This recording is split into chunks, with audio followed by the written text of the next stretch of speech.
Nearly a year later now, and this case is still open and some new details have come out, but let's get everyone up to date. The Jay Slater story, the entire thing I'm going to cover today to give you guys the full context, then we'll get into some of the new stuff that's come out recently from the coroner's court in the UK.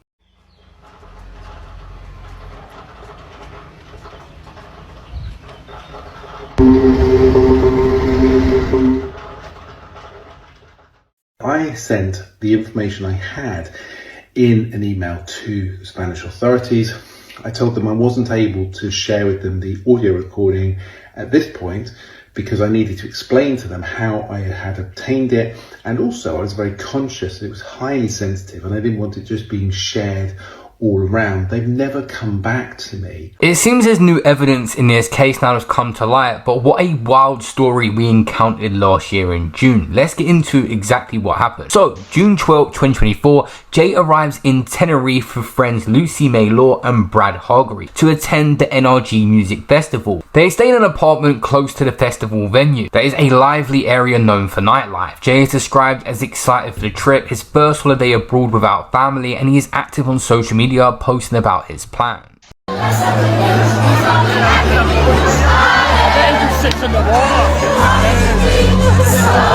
In the daytime, Jay spends the day with friends at the festival enjoying music and socializing. Approximately 8 PM, Jay is captured in a Snapchat video at a nightclub wearing a grey t-shirt with a green stripe. This becomes his last confirmed public sighting of him alive.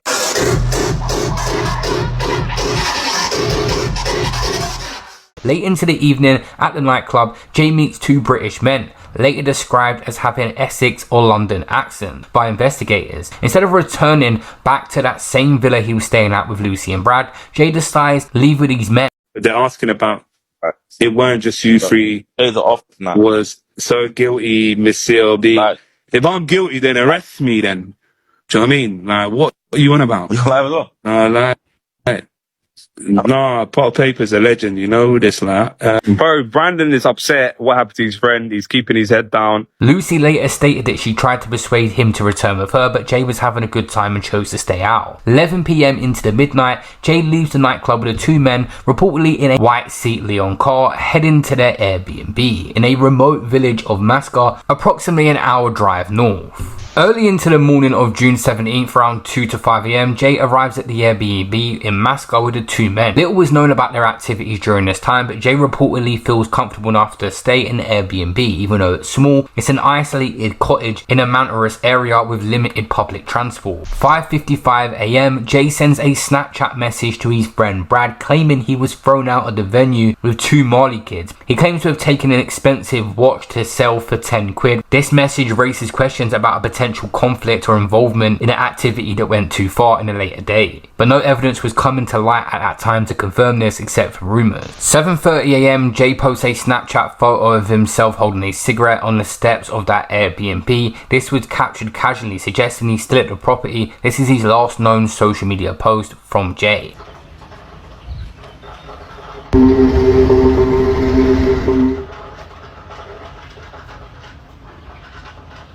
Batterie faible, économie d'énergie activée.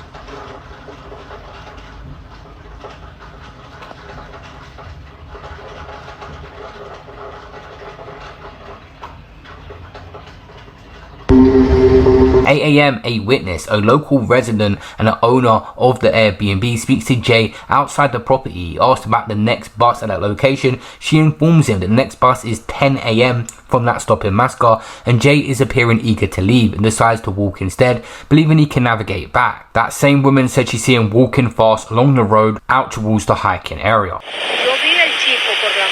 I saw the boy in the morning at around 8 AM. He asked twice what time the bus came. I told him at 10 o'clock. He came back and asked me again, and I told him again at 10 o'clock. After that, he walked off, and I didn't see him again. Later, I got in my car, and I saw him. He was walking quickly, but I didn't see him again after that. 8:15 AM, Jay calls Lucy, sounding distorted. He reports being lost in that rural area where there's tons of mountains and having a cut on his leg from a cactus and being dehydrated with only 1% battery. He mentions using maps apps to try and navigate the 11-hour walk back to the original place he was staying, a distance of approximately 30 miles over treacherous terrain. And obviously he was under the influence at this time as well. He'd been out drinking that night. if you look around, you can literally see it's not safe for anybody to have been here without any of the supplies that you need. He's not got any hiking stuff, he's not got any sun cream, like he's not got his phone, he's in like severe danger. And I just feel like I've been up here every single day since that it's happened. I've been walking around trying to find him, like literally doing everything that I possibly can. And in the full time I've been up here, I haven't seen one helicopter, which I feel like is very, very important, because the helicopters will be able to see things like, yes, they've had drones up here, yes, they have had dogs, however they haven't actually had a scent from anything of Jay's. So I know that the dogs will be able to sniff out any humans, but obviously there's humans down there looking for Jay, and I think that could be misleading for them. Like, I feel like they definitely need to get a scent from Jay. Like, with the time I've spoke to them, I've said you need to get a scent, like, and they've like sort of disregarded. His battery lasted a little bit longer. Jay video calls Brad, the other guy come on holiday with, and Brad hears Jay's feet sliding on the gravel and the rough terrain via video feed. Jay does not appear panicked, saying he's trying to find his way back. Brad urges him to turn around towards the road. On the phone, and he goes, I'm not walking down over on that road, and he's gone over a little bit, like a little, not a big drop, just a little tiny little drop, and he's going down there. He goes, I'll ring you back, because I think someone else was ringing him. And he'll you probably, if thinking like me, he would have went back up and started walking around the path again. He wouldn't have gone all that way down there. So you said that you could see his feet and he was actually sort of sliding down the hill, like you could hear the rocks? Yeah, that's how I knew he went off the road, because you could hear, like, when you walk on gravel or whatever it is, you can, you know what I mean, it's storms. Were you concerned at that point?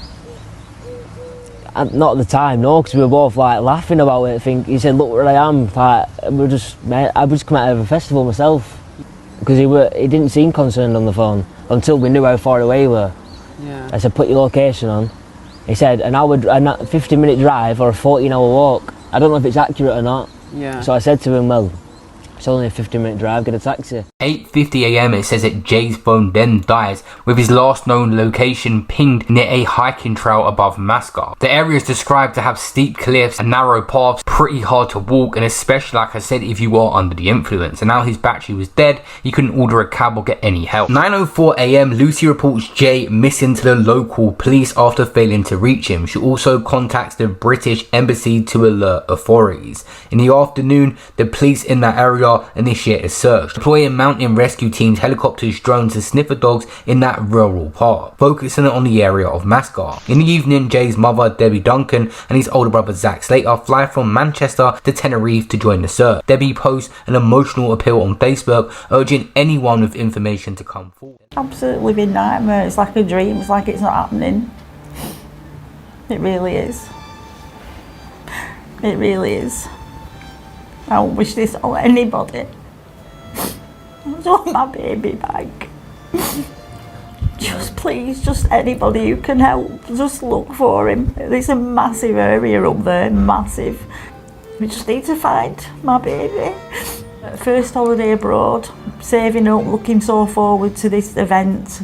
3-day DJs from everywhere, absolutely buzzing about it. 3 days. Third day into the NRG festival, and this has happened. I was loving that he would go in and saying you'll love it, you'll come back, you'll want to go again, you want to go to all these other different events everywhere. Now I just wish I hadn't encouraged him to go. I should have said don't go to Tenerife.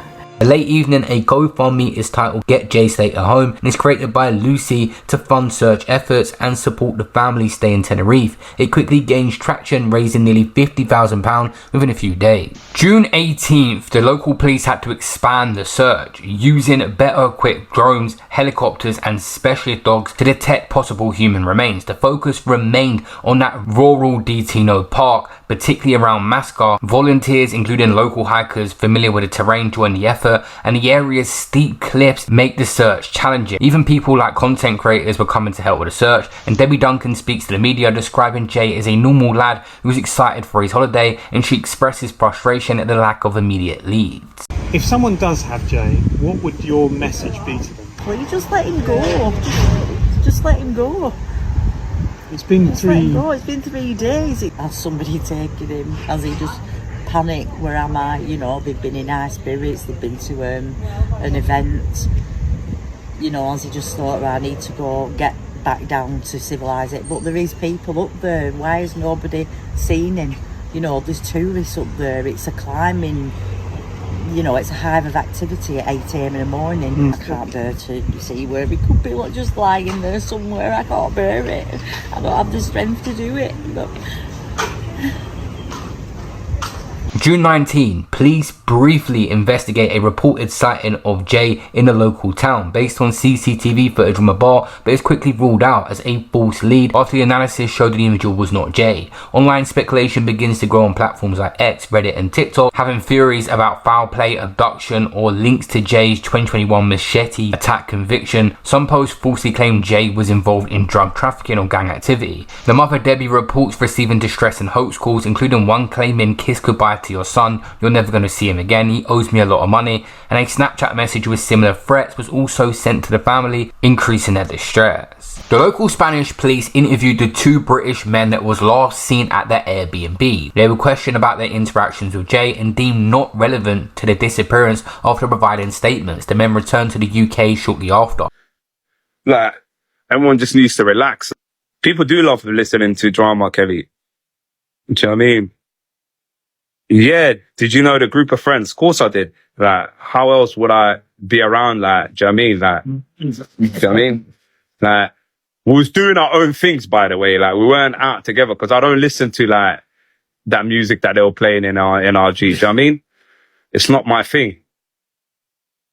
We went somewhere else. We went to the AU, you know, Charlie Sloth's guy. Jay's local force in the UK offers specialist support to the Spanish police, including mountain rescue expertise, but apparently they declined as Spanish police authorities believed they had sufficient resources. June 21st, search teams narrowed down their focus, going down the ravines and hiking trail. The police releases a statement urging the public to avoid speculation and respect the family's privacy. Jay's family hires a private investigator, Mark Williams Thomas, known for work on the Nicola Bully case and assisting to the timeline of Jay's final 24 hours. Williams Thomas begins contacting witnesses, including Jay's friends and Airbnb occupants.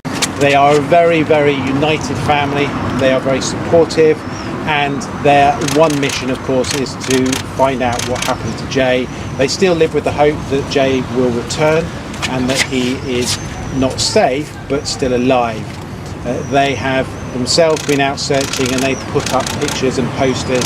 And of course, they are responding to as many inquiries as they possibly can. June 22nd, social media speculation intensifies with Reddit threads and expos suggesting Jay's disappearance might be linked to his 2021 conviction with a machete attack on Tom Hilton, who was left with severe injury. Unverified claims circulate that Jay may have been targeted over debts or criminal associations. Debbie Duncan pleads for the end to online trolling, which includes cruel memes and fake fundraiser pages exploiting the case. Shortly after, Mark William Thomas revealed he had spoken to one of the men from the Airbnb, uncovering potential links to an established criminal network involving drugs, violent crime and thefts in the UK. It does not disclose specifics but suggests Jay's decision to go to Mascar may have been influenced by these connections. The Spanish police themselves investigated Jay's criminal history but finds no direct evidence linking to his disappearance. They focus on the possibility that Jay become lost and succumb to injuries in a harsh environment. June 2024, a blurry CCTV image from a shop is released 7 kilometers from Mascar, taken around 6 p.m. Many people believe this could have been Jay, though the police conclude it's inconclusive due to its poor image quality. June 25th, search teams used advanced mapping technology to analyze Jay's last known phone location, pinpointing a specific trail that he was walking down on a ravine. The terrain described as treacherous with loose rocks, steep drops, and not a place that you should be walking 11 hours for. They released a statement acknowledging the public's help but reiterates the investigation is ongoing and sensitive. They urge people to avoid interfering with the search area as curious onlookers and they're hindering the police's efforts. Shortly after, Tom Hilton, the victim of the 2021 machete attack involving Jay, posts on social media urging people to stop speculating and focus on finding Jay. He expresses sympathy for Jay's family, stating no one deserves to go through this. The search continues with no significant breakthroughs. The family grows frustrated at the lack of progress, with Debbie describing the terrain like looking for a needle in a haystack. Volunteers, including local mountaineers, join a final push search effort organised by the Spanish police. Despite intensive coverage, no trace of Jay is found. He's with his son, right? If you can put into words what the last few days have been like. So, nightmare. It's just been a nightmare. I just want him back, and that's it. just want him to come back. We don't know where he is, what's happened, or anything. I don't know what's honestly. I just can't. I don't know what to say. We just want him to come back home safe. I just wish he'd come home. And on June 30th, the Spanish police, the Guardia Civil, announces the active search is no longer active after 14 days as no significant leads have been found. They emphasize that the investigation remains open and that they will follow any new evidence. The family continues to appeal for information, distributing flyers in Mascot, and local residents report increased tourism just due to interest in the case, with some visiting Mascot to search independently, complicating official efforts. Social media platforms, particularly TikTok, continue to have videos speculating Jay's possible fate. Many people are interested in this case. Sometime after, on July 12th, the police issued a rare update confirming they're still investigating but have shifted focus to analysing Jay's phone data and witness statements. They reiterate that 2 British men are not suspects. Then July 15th was the official day that the body was found. They discovered his body in a steep, inaccessible area of a ravine near where Jay's phone last pinged on June 17th. The body is found with Jay's clothes and possessions, including his phone and ID. Initial findings suggest the individual died from an accidental fall, with injuries consistent with a drop from a significant height of rocky terrain.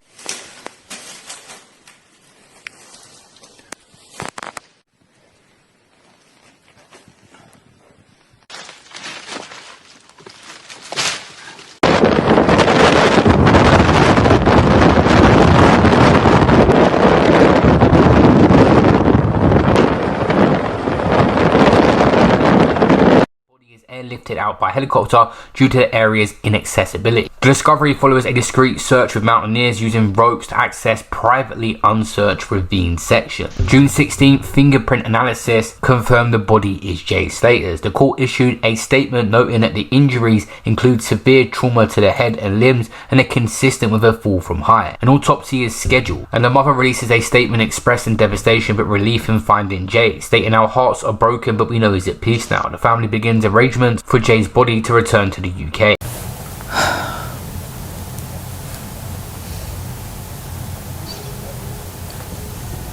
She just said we found human remains, and we believe that it could be Jay. I can't read through after. I just screamed. I just screamed.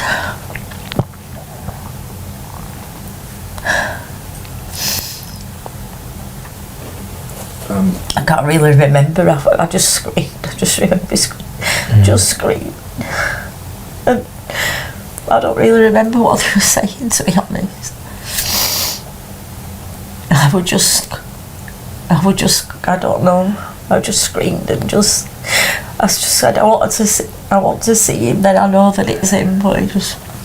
July 17th, the Spanish police explained that the body's location was in an awkward area in the ravine, which likely explains why it was missed during earlier searches. The area was only accessible with specialized climbing equipment. But still, online debates intensify about why the search took 29 days, with some questioning the police method. But Jay's family did thank the police and volunteers and supporters but request privacy. They announced plans to use the remaining GoFundMe funds for Jay's funeral. Mark Williams Thomas suggests the case highlights the dangers of Tenerife's remote areas and calls for better safety measures for tourists. So this British hiker was in the same remote park where Jane was last known to be, right. And he was picked up by the rescue teams. They claimed he was tired and disorientated, right. But he's now come out and said, actually, no, I wasn't. I knew what I was doing. Right. I didn't need to be saved. Right. So, yes, a bit so strange. Presumably some of the rescuers thought that he was Jay, did they? Or did they just think he was somebody they'd found? I don't think so. I think the way the British hiker put it, David Larkin, he said they almost did it to try and make themselves look good. Right. Because there's been a lot of questions asked, why hasn't Jay been found? You know, It's been 10 days now.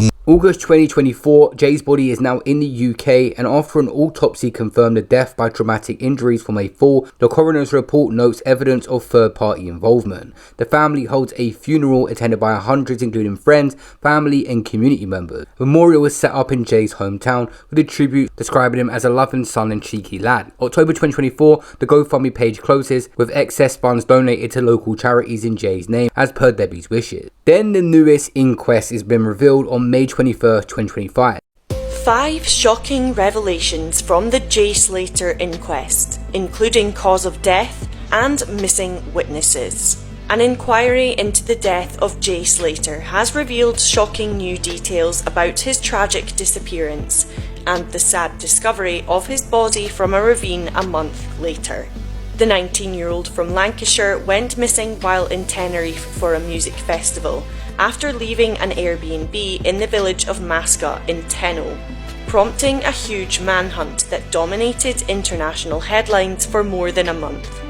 When his lifeless body was recovered from the bottom of a ravine on July 15th, authorities concluded he had died from massive trauma, and the now adjourned inquest at Preston Coroner's Court has clarified some key facts. 1. The knives photo. One witness, Josh Forshaw, told the inquest he had met Jay and his friends as they queued to board their plane from Manchester to Tenerife, and that the two had traded contact details. Josh said the group seemed dead happy, adding Jay had later sent him a photo with knives down his trousers. He said the photo was captioned, "In case it kicks off." While Josh didn't inform Spanish police of the photo, he said he informed Lancashire police when he returned home to the UK. 2. Jay's haunting last message. The court heard that Jay sent his last text message at 2:39 AM on the morning he disappeared. He wrote, "They've got a marker on me," and his friend replied, "You need to get home, lad, you're off your barnet." An inquest opens at Preston Coroner's Court to formally investigate Jay's death. Key details include a palm print confirms Jay's identity, as fingerprints were particularly degraded due to 28 days of exposure to heat and environmental conditions. The autopsy confirms death by multiple injuries with significant head trauma, indicating a fall from considerable height, likely over 20 meters. Debbie Duncan attends the inquest and pleads for answers, particularly about why the search took so long and whether any criminal links were missed. The inquest is adjourned due to difficulties locating key witnesses, including Lucy, who's reportedly on holiday in Tenerife and unaware of the proceedings. Brad also provides a written statement but is not present. Key witnesses can't be found. Lucy Law and Brad Hargreaves, 2 people who were with Jay and had featured prominently in coverage of his disappearance, did not attend the inquest. Coroner Dr. James Aidley said the 2 key witnesses had denied who they are ahead of the hearing. It's since emerged that Lucy Law is currently on holiday in Tenerife and is unaware police have been trying to track her down. The coroner notes that the Spanish investigation is still ongoing, with some evidence still under review, delaying a final conclusion. The current status is that this case is still open in Spain. The police are pursuing minor leads but no new developments. Jay's family continue to seek closure, expressing frustration over unanswered questions, such as why Jay chose to walk from Mascot and whether his interactions with the 2 men played a role in his decision. Dr. Shepherd told the inquest that he had considered whether Jay was restrained or assaulted before his death, and that this was something he would always look to identify. He ultimately concluded that there was nothing to suggest the teen had been assaulted or restrained. When questioned whether there was anything to suggest that this was the case, the pathologist added, "Nothing to suggest an assault, gripping, holding, nothing of that sort." This obviously went very viral, this case, and a year later it's still been spoken about a lot. People have unanswered questions. There's a YouTube channel called Wax Unfiltered that's made tons of content just to show how many theories and different conflicting parts there is to this story that just seems forever ongoing.